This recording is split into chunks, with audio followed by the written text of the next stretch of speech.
Hi folks, and welcome back to the vlog. This week we have the magnificent Tom Shepherd in the house. Yay! Hi Tom. Hello, thanks for having me. Great to see you. So Tom, you're going to give us your 3 pro tips, the things that you wish you knew when you were starting out.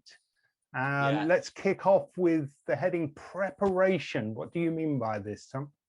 Yeah, so it's not quite as it sounds. Like, obviously preparation is important for everything you do, but one of the things I wanted to talk about that I wish that I'd known is that I had this kind of illusion that I would just be in my studio painting and that I would sell paintings and it would be hard, but pretty much that straightforward. What I wish someone had said is that you are going to have to learn a whole load of other stuff if you want to be kind of a professional artist in this modern age. And you know, like there's so many different ways to make a living as an artist, which I think we'll come on to a bit more. But you know, when you're doing a lot of it yourself, you know, you've got to learn to pack your paintings, to book a courier, to manage your social media. You've got to be good at marketing.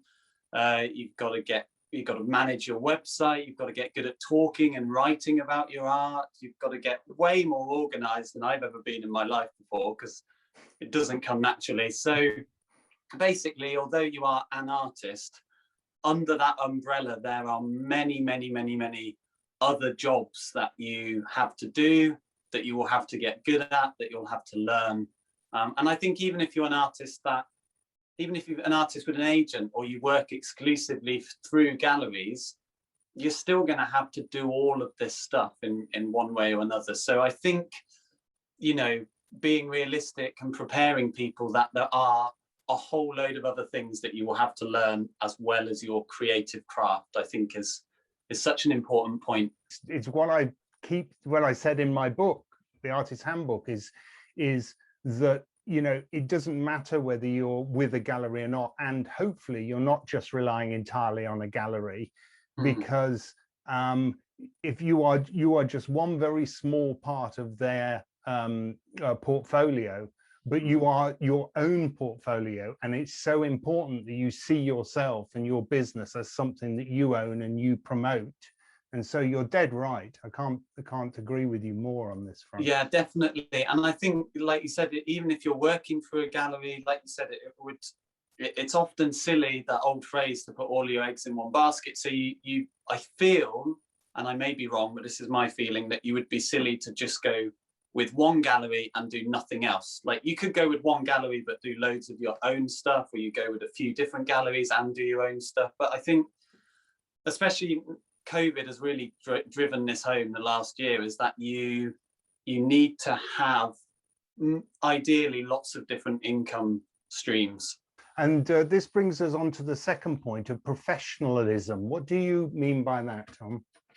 So in this case, it is kind of what I touched on a minute ago, that there are potentially so many different ways to be a professional artist. Everything from just selling paintings, or then prints, or then licensing your art, being a teacher, selling online, selling offline, and the list goes on and on and on, like YouTube, Instagram, blah, blah, blah. And it's, you must find a way of operating as a creative person and as a business owner that works for you and that is sustainable for you. Like, people work in different ways, and if you don't find a way of working that is sustainable, then you're literally not going to keep it up, and you know, you'll lack consistency, you won't build momentum. And I think consistency and momentum are probably 2 big things for any business owner, big things for artists. When I started out, you know, I was the same as you. As a gallery, I was trying lots of different things, and I worked out that, for example, this was taking too much time, and it wasn't, you know, it was never going to be nurtured enough, or was never going to be a really good spinning plate. So I just let that one smash to the floor and carried on in certain ways. And you find your little niches of what you're good at, I guess. And I think the best way through that is to constantly reevaluate. Because if you've just said, like, a year ago, that's the route I want to go, and you're kind of stubbornly going down that route without reevaluating, you're going to run into trouble. But like you said, if you can be open to organic change and open to opportunities that might have been out of your initial kind of mindset, I think that's really great. And I personally, I write stuff down a lot. Like I'm always writing things down as a way of kind of processing my thoughts, and that tends to generally keep me on the right sort of track, but with some interesting diversions here and there that may or may not lead to something, but may. and this third point of yours, I guess this is to a certain extent the opposite of the thought patterns, is being creative, not to forget to actually do the job. Yeah, exactly. Yeah, not to forget to actually do some painting in my case. And I know just before we went on to this, I was talking to you about, like, I am struggling to fit in painting, and that to me is a big alarm bell. That's like, okay, something in your business is not working for you. Like, it's if you're not actually doing any painting, I'm doing something wrong. Somewhere something's not quite connecting in the business. The pieces aren't quite gelling. If I don't do the painting, then I don't have a business. Like, that is the product, basically. So I need to get back to that. And I'm trying very hard not to become a business owner that occasionally manages to fit some painting in. I need to be an artist who is also a business owner, and ideally a successful business owner. But the art has to be at the heart of it, or what's the point? Really?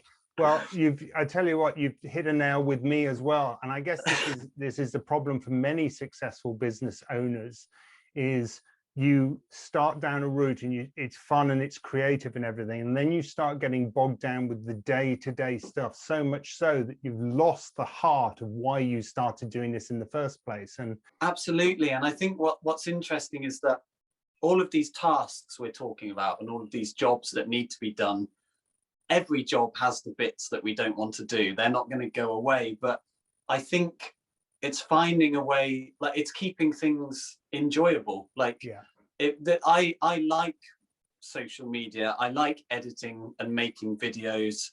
I even like the admin and the satisfaction of being on top of things. But when those things dominate to the point that the one thing that I really want to do above everything else suffers, then I need to reevaluate things, and then I stop enjoying running my business, and I even start to question whether I actually want to be a painter or not. And it's nothing to do with that. It's just that I'm overwhelmed and overly stressed because I'm not managing things quite as I should do, and I'm prioritizing not the painting, and that's the bottom line. Fantastic.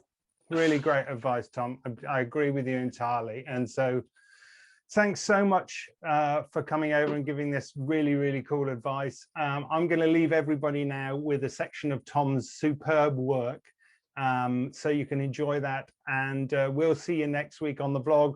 Thanks, Tom. Thank you. Cheers, Mark. Bye.